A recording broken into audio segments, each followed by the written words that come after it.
Hello tout le monde, j'espère que vous allez bien. Je suis super contente de vous retrouver dans ce nouveau tutoriel. Donc on va réaliser ensemble le petit gilet manche courte que vous avez vu dans la petite intro. Vous allez voir, il est vraiment très simple à faire. Je vais vous présenter tout de suite le matériel que je vais utiliser. Donc moi j'utilise du coton mercerisé, donc ce sont des pelotes de 100 grammes qui se travaillent avec un crochet 1,5. Moi ce que j'ai voulu c'est prendre un crochet numéro 2, donc j'ai pris un crochet un petit peu plus grand parce que je voulais que les mailles de mon ouvrage ne soient pas trop serrées. Le fait que ce soit pas trop serré, c'est ce qui va donner un effet un peu moelleux à l'ouvrage. Moi j'aime bien faire les mailles comme ça quand je fais des pulls ou des petits gilets parce que j'aime bien qu'ils soient moelleux, vous voyez. Donc c'est pour ça qu'en général je prends toujours un crochet un petit peu plus grand. Donc vous n'êtes pas obligé d'utiliser du coton mercerisé. Là pour cet ouvrage ça peut être très sympa, bon, du coton avec un fil un petit peu plus épais ou de la laine aussi, de la laine ou du cachemire, voilà. Après vous faites en fonction de vos goûts. De toute façon moi je vais vous donner les dimensions, enfin je vais vous donner les indications nécessaires pour que vous puissiez ajuster l'ouvrage à votre taille. Et ça va vous permettre aussi d'utiliser le fil qui vous convient, donc il n'y a pas de souci à ce niveau-là. Donc ce qu'on va faire, c'est que le tutoriel, vous allez voir, il est vraiment très simple. On va travailler sur une pièce unique. Donc on va commencer par réaliser un rectangle. Donc je vais vous montrer un petit schéma avant de commencer. Donc on a donc notre pièce principale, donc ça va être ce rectangle, donc un rectangle. Et ce rectangle là ça va être le dos de l'ouvrage. Donc je voulais vous donner l'indication pour que vous puissiez savoir quelle largeur vous allez avoir besoin pour votre rectangle. Donc en fait, donc là on va se dire que ce schéma horrible, désolé pour le schéma horrible, on va dire que là c'est le dos de l'ouvrage. Donc en fait donc notre rectangle il va prendre toute cette partie là de notre corps. Donc tout simplement ce que vous allez faire, c'est que vous allez prendre la largeur de vos épaules, donc à ce niveau là, donc le bustier et vos bras, et vous allez rajouter de chaque côté 5 cm. Donc en fait vous prenez cette largeur là et vous rajoutez à peu près 10 cm. Après vous voyez en fonction de votre taille. En fait l'objectif c'est que le rectangle il couvre toute cette partie là, il faut que ça couvre toute cette partie là du corps, parce que on va pas faire de manches sur l'ouvrage, mais du coup il faut que le haut en fait du rectangle ça prenne cette partie là de l'épaule, vous voyez, parce que en fait il faut pas que ça s'arrête ici. Donc il faut quand même qu'il y ait une petite largeur supplémentaire par rapport à la largeur de vos épaules. Ça c'est important parce que sinon l'ouvrage il risque d'être trop petit. Donc moi j'ai pris cette largeur là, j'ai rajouté environ 10 cm. Donc la largeur, donc ce que j'ai calculé, moi j'avais besoin d'une largeur de 55 cm. L'ouvrage il est quand même assez petit, donc on va dire que c'est pour une taille S. Voilà, et je vais monter donc pour cette largeur de 55 cm, je vais monter 140 mailles en l'air. Donc pour les explications on est bon, on passe tout de suite au tutoriel. Ok, donc on va commencer par faire une chaînette de mailles en l'air. Donc je vais faire mon nœud de départ. Donc moi comme je vous ai dit précédemment, j'avais besoin d'une largeur de 55 cm. Donc là ce que je vais faire c'est que je vais monter des mailles en l'air. Et une fois que ma chaînette atteint la longueur de 55 cm, je sais que j'aurai assez de mailles en l'air sur ma chaînette. Donc vous faites pareil. Une fois que vous avez déterminé la largeur que vous avez besoin, vous faites votre chaînette en conséquence. Ok, donc là j'ai terminé ma chaînette. Donc j'ai réalisé 140 mailles en l'air sur ma chaînette. Donc là, ce qu'on va faire, c'est qu'on va travailler essentiellement en bride sur tout le rectangle. Donc là, pour le premier rang, je vais rajouter 2 mailles en l'air. Je charge. Et ma première bride, je vais la travailler à la 4e maille en l'air qui se présente à moi. Parce que les 3 dernières mailles en l'air correspondent à une première bride. Donc 1, 2, 3.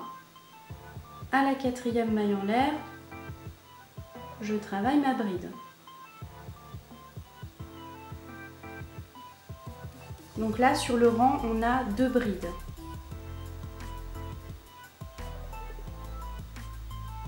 Donc là, tout le long du rang et tout le long de l'ouvrage, du rectangle, on va travailler en bride. Je voulais vous apporter une petite précision. J'hésite pas à travailler mes brides. J'essaie de ne pas les faire trop serrées. Donc vous voyez, là, ici, quand j'attrape mon fil, j'hésite pas à tirer un peu dessus pour que mes brides soient pas trop serrées. Donc, bon, ça c'est un détail parce qu'on a quand même le crochet qui est un petit peu plus grand. Donc c'est ce qui va permettre que nos brides soient un petit peu plus larges. Mais voilà, pour cet ouvrage, j'essaye de ne pas les faire trop serrées parce que je voulais vraiment, j'aime bien qu'il y ait un effet un peu moelleux. Donc voilà, on va continuer comme ça. Donc tout le long du rang et tout au long de l'ouvrage.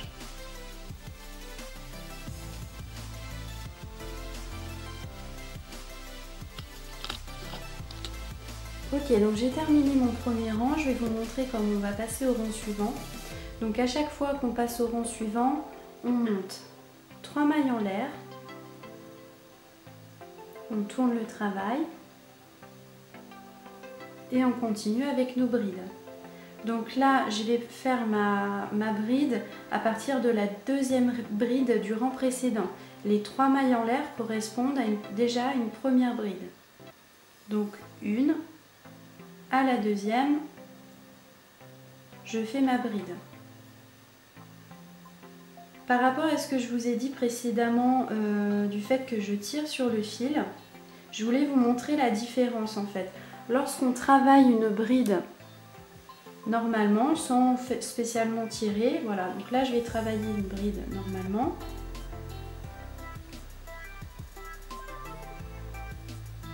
Vous allez voir que la bride est moins haute et plus serrée. Vous voyez la différence? Donc les 2 dernières brides là que j'ai travaillées, elles sont un petit peu plus petites et un petit peu plus serrées. Donc vraiment moi c'est cet effet là que je recherchais. Donc voilà, c'est un petit détail que je voulais vous préciser. Je trouve ça sympa de pouvoir jouer un petit peu avec son crochet. C'est vrai que là on est en train de travailler un point basique, donc une bride. Et en jouant un petit peu comme ça avec le crochet, on apporte un peu d'originalité à nos brides. Donc là, elles vont être plus longues, moins serrées et un petit peu plus bombées.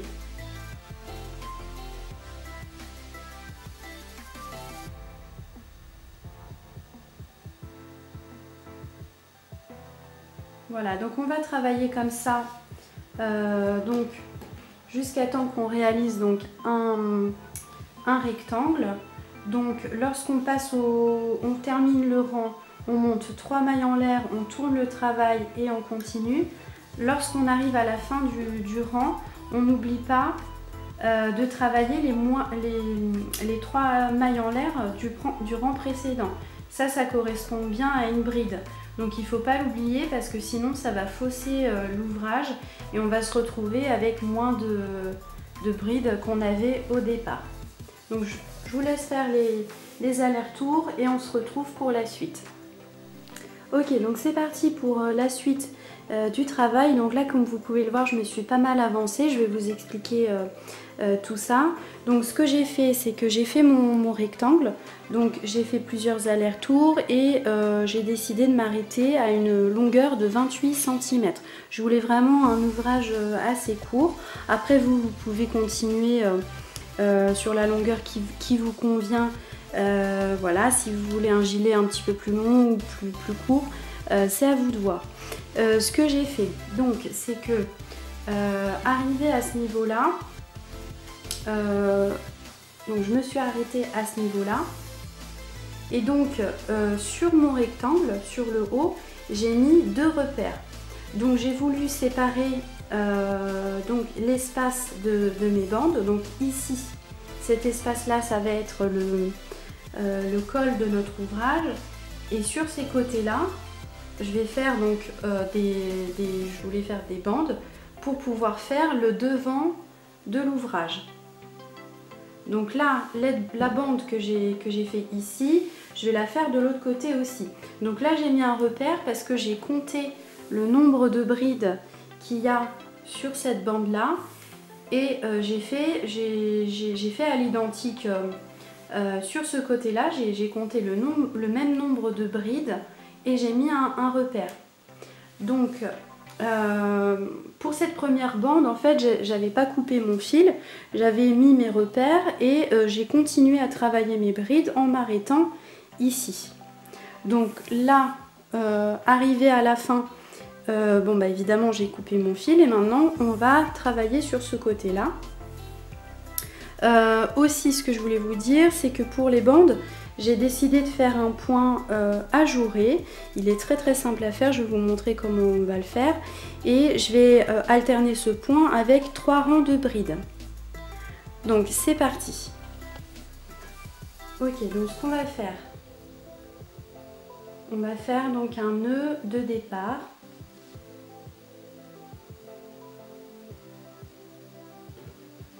Je vais prendre ma première bride en haut à droite.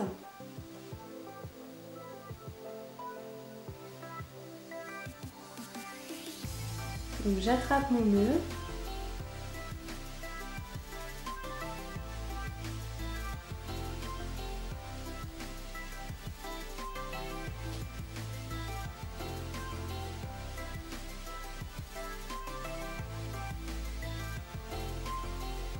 Donc là, je vais monter 3 mailles en l'air et je vais travailler en bride. Le fil volant, je vais le mettre ici. Je vais en profiter pour le cacher dans mon travail. Et là, je vais travailler donc ma première bride à partir de la deuxième bride du rang précédent. Comme d'habitude, les 3 mailles en l'air correspondent à une première bride. Mon fil volant, je le laisse ici, comme ça je vais pouvoir le cacher dans le travail.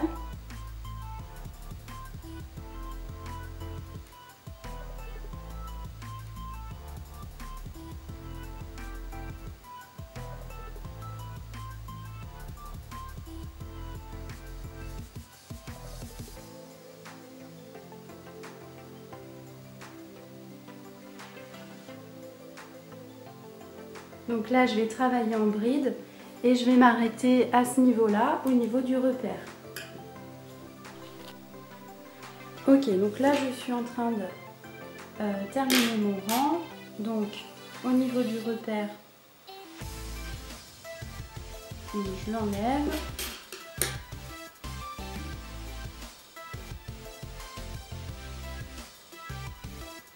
Et donc, je vais travailler ma dernière bride. Donc là, je vais passer au rang suivant. Je vais monter 3 mailles en l'air. Et je vais tourner le travail.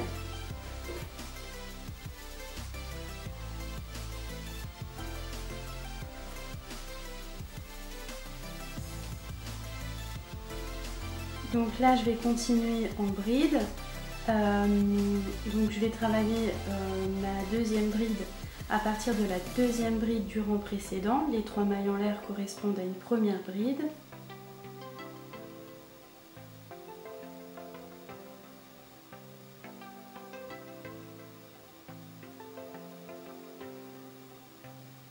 Donc là, avant de commencer le rang du point, je vais réaliser 5 rangs de brides.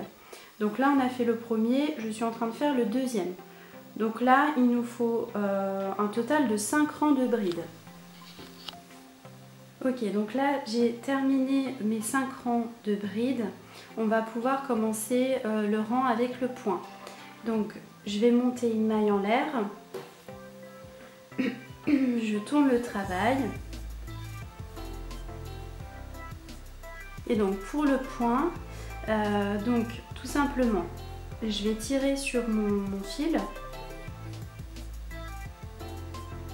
Ensuite, je vais aller dans la deuxième bride du rang précédent.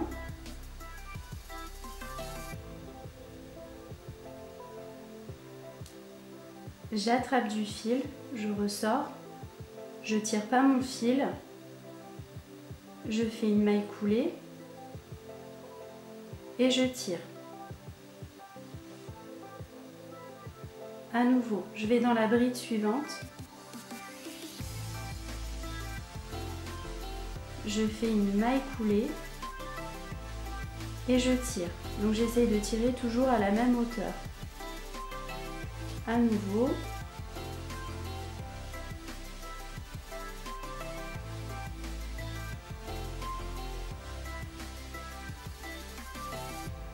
Donc je vais travailler comme ça tout le long du rang.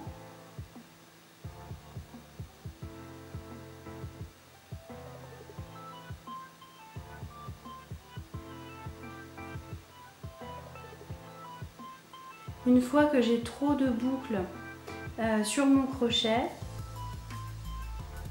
donc je retire mon crochet délicatement, j'attrape les 3 dernières boucles et je continue le travail.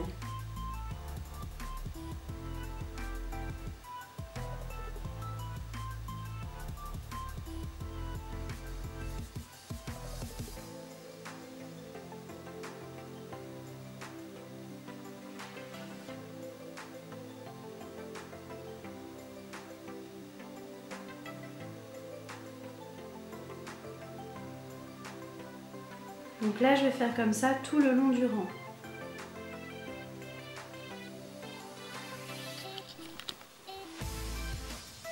Arrivé à la fin du rang, donc je travaille mon dernier point.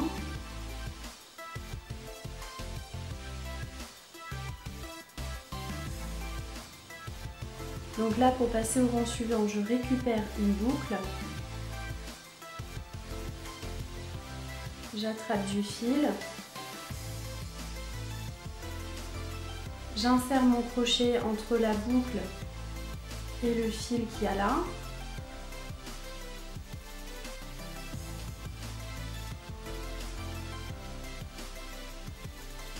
Et là, je fais une maille serrée.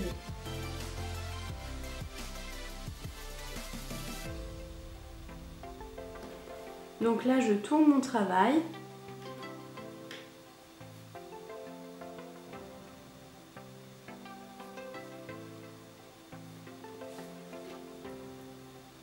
Et donc là, je vais faire des mailles serrées en récupérant toutes mes boucles. Donc là, je prends la première et je fais une maille serrée.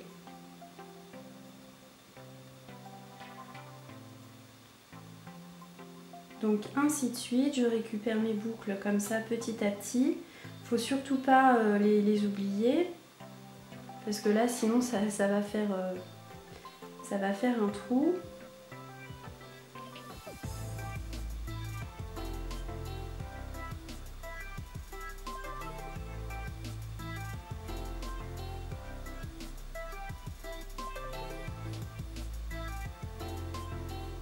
Donc tout le long du rang, je fais donc mes mailles serrées en récupérant toutes mes boucles.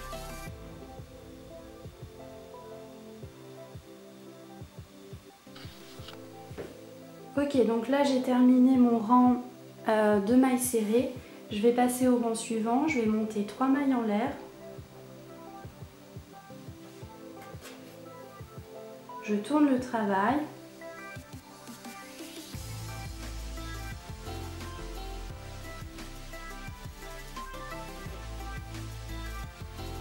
Et donc là, je vais travailler en bride.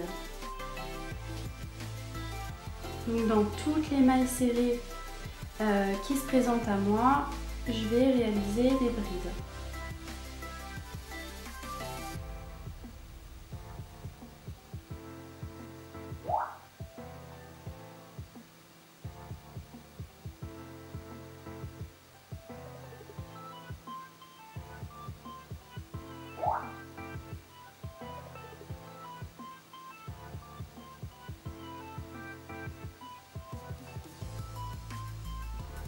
Ok, donc là en fait on va alterner,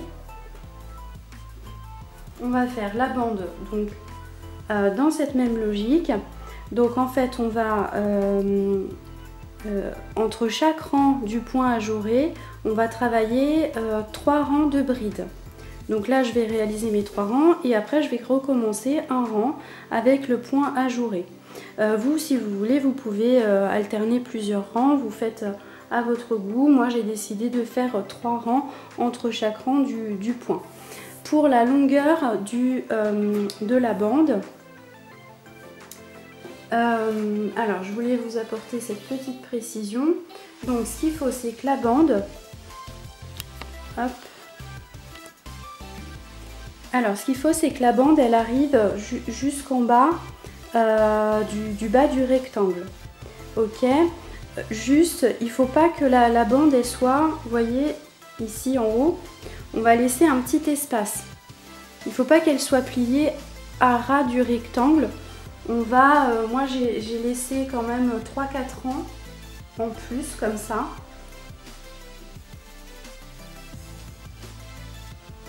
Là ça va être le haut de l'épaule et donc j'ai laissé ce petit espace, comme ça ça va faire comme un col.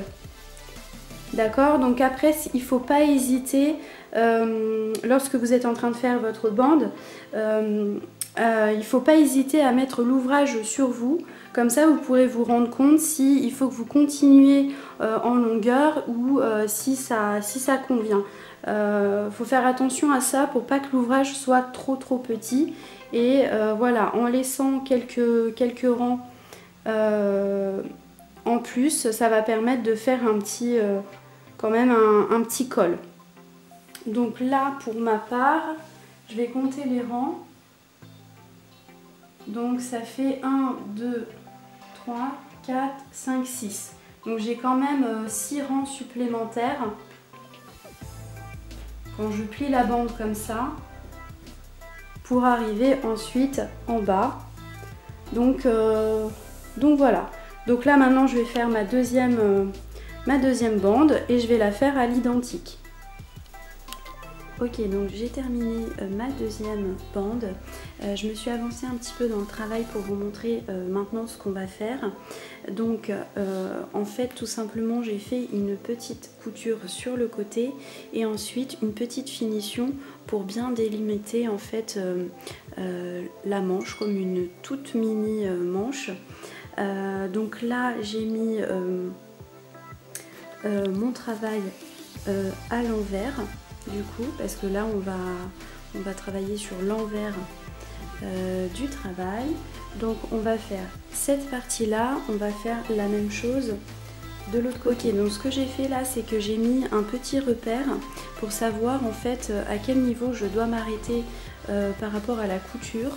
Donc tout simplement j'ai compté les rangs de ce côté là et j'ai fait à l'identique de l'autre côté. Ce que j'ai fait en fait pour savoir aussi pour ce côté là, pour savoir sur combien de centimètres je dois faire la couture, j'ai mis l'ouvrage sur moi et j'ai mis le repère directement avec l'ouvrage sur moi du coup pour pas faire un espace trop petit ou trop grand. Voilà, j'ai pris cette mesure directement sur moi. Donc là on va faire la couture. Alors pour la couture moi je vais utiliser mon crochet. Vous si vous êtes plus à l'aise vous pouvez utiliser une aiguille à laine. Pour faire la couture avec le crochet, donc on va faire un nœud de départ.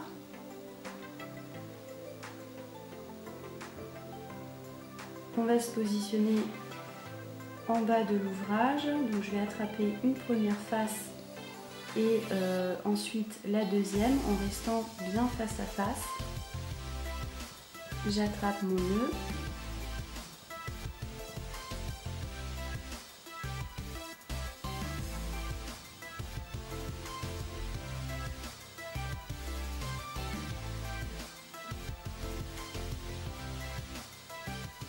Et je vais faire une maille en l'air.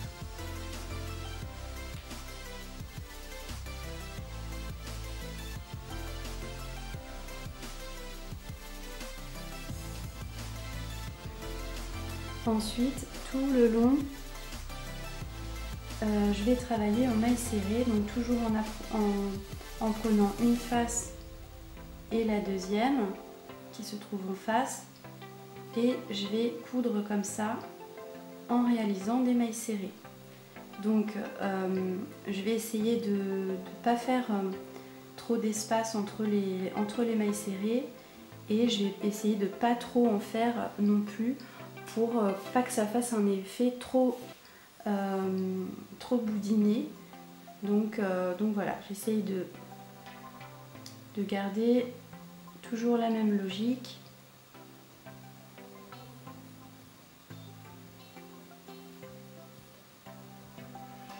Donc je vais faire comme ça tout le long jusqu'à mon repère. Ok, donc là j'ai terminé ma couture, donc je vais tirer sur mon fil. Lorsque vous avez terminé, n'hésitez pas à vérifier en remettant l'ouvrage sur vous si la couture vous convient. Maintenant, ce qu'on va faire, c'est qu'on ne va pas couper le fil, on va retourner l'ouvrage pour continuer à travailler, mais sur l'endroit. Donc, je passe ma pelote, je mets l'ouvrage à l'endroit.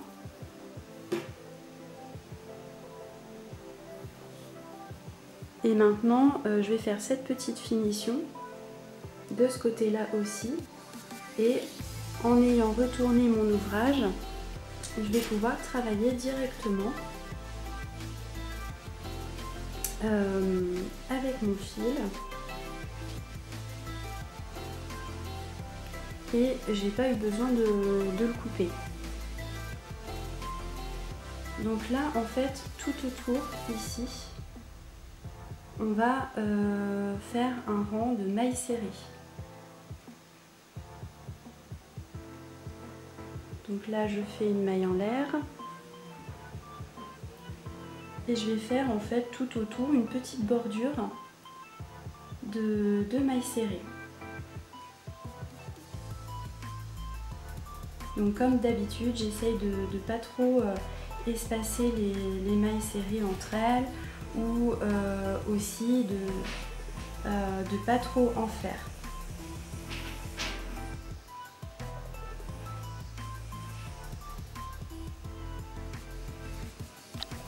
J'arrive à la fin de ma petite bordure. Je vais dans la première maille serrée et je vais faire une maille coulée. Maintenant, je vais monter 3 mailles en l'air. Et dans toutes les mailles serrées qui se présentent à moi sur le rang, tout autour, je vais travailler en brides. Donc je vais faire des brides tout autour, dans toutes les mailles serrées qui se présentent à moi. J'ai terminé mon rang de brides, donc je vais faire une maille coulée dans le haut des 3 mailles en l'air, parce que nos 3 mailles en l'air correspondent bien à une bride. Donc je fais une maille coulée, je vais monter 3 mailles en l'air, et là je vais faire un dernier rang, donc de brides toujours, mais je vais travailler mes brides en côte avant et en côte arrière. Donc pour la côte avant, je charge mon fil, je vais dans cet espace, je ressors de l'autre côté, je charge, donc je ressors, je charge, et donc je travaille ma bride normalement. Maintenant je vais faire une bride travaillée en côte arrière. Donc au lieu de rentrer comme ça, je vais rentrer comme ça, je vais passer en face de ma bride, je ressors de l'autre côté, j'attrape du fil, je ressors et je travaille ma bride. Donc là je vais alterner. Là je viens de faire une bride travaillée en côte arrière, maintenant je vais faire une côte avant. Et ainsi de suite. Côte arrière et côte avant. Donc là je vais faire comme ça tout le long du rang. C'est ce qui va donner ce petit effet qui est vraiment sympa. Donc on va faire comme ça dans toutes les brides qui se présentent à nous. Alors arrivé à la fin du rang, je vais faire une maille coulée. Donc je vais piquer mon crochet dans les 3 mailles en l'air du début du rang. Et je vais faire une maille coulée. Je vais faire une maille en l'air, je tire mon fil. Et là maintenant je vais pouvoir couper.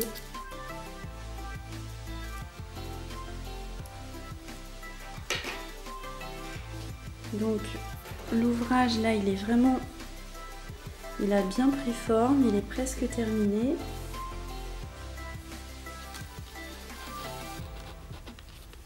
Donc je vais faire encore quelques petites finitions.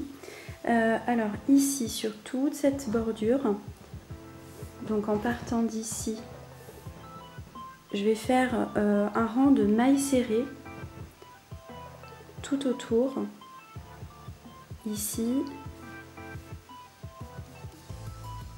et je vais aller donc de l'autre côté. Donc là sur ce rang je vais faire un rang de mailles serrées, et ici en bas je vais faire la même, cette même finition, donc sur toute cette partie là, en bas comme ça, et de l'autre côté. Ok, donc le tutoriel est terminé, je suis vraiment super contente du résultat, j'espère que ce tutoriel et ce modèle vous aura plu. Moi j'ai trouvé que vraiment c'était sympa à faire et assez facile finalement. J'aime vraiment beaucoup cette façon de réaliser un petit gilet, et je pense que ce modèle je vais le décliner. Donc déjà je vais faire un autre modèle un petit peu plus long avec des manches longues. Donc voilà, là ce modèle il est vraiment sympa pour le porter par exemple cet été comme petit cache-cœur au-dessus d'une robe, ou voilà, une petite tenue sympa. Même en journée aussi, hein, avec un petit débardeur en dessous et un petit short en jean cet été. Franchement, il y a pas mal de possibilités pour l'utiliser. Donc voilà, franchement j'aime vraiment beaucoup, et voilà, je testerai d'autres déclinaisons comme je vous ai dit, et pourquoi pas je vous ferai un petit tuto. Voilà. Donc au niveau de la finition, comme je vous ai dit, donc celle-ci j'ai fait la même en bas, donc voilà, sur tout en fait, sur tout ce tour jusqu'à là de l'autre côté. Et ici en fait j'ai voulu vraiment faire quelque chose d'un petit peu plus simple, parce que si on aurait fait la même finition ici, ça aurait fait un style un peu bomber. Donc voilà, je me suis dit un petit rang de mailles serrées juste pour faire une petite bordure. Voilà, je pense que c'est vraiment parfait comme ça. Donc voilà. N'hésitez pas à me solliciter en commentaire ou sur les réseaux sociaux si vous avez besoin d'aide. Voilà, il n'y a aucun problème. Et voilà, en tout cas j'espère que cet ouvrage vous aura inspiré dans vos prochaines créations, et moi je vous dis à bientôt dans un nouveau tutoriel.